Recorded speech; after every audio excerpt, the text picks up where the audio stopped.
খালি আছে যেভাবে মার্কেট বাড়বে ওভাবে এখানে ফ্যাক্টরিও বাড়বে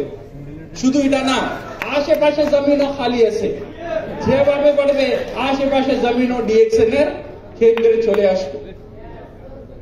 This is what we are planning and this is what we are preparing now almost everything has completed architectural design hoye geche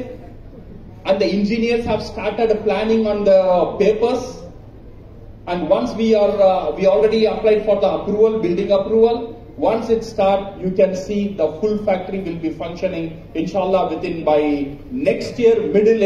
our factory will be functioning and we will be getting the product from Bangladesh শুধু এটা হবে না DXN এর Bangladesh factory শুধু DXN product তৈরি করবে না বাংলাদেশের যে সাকসেসফুল প্রোডাক্ট আছে ये দেশের যে তৈরি হওয়ার যে প্রোডাক্ট আছে ये প্রোডাক্ট বাংলাদেশ থেকে এক্সপোর্ট করা হবে ডিফারেন্ট কান্ট্রি থেকে yes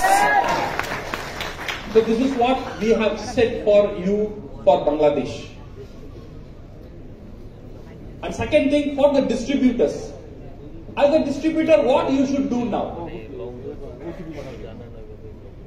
your main focus is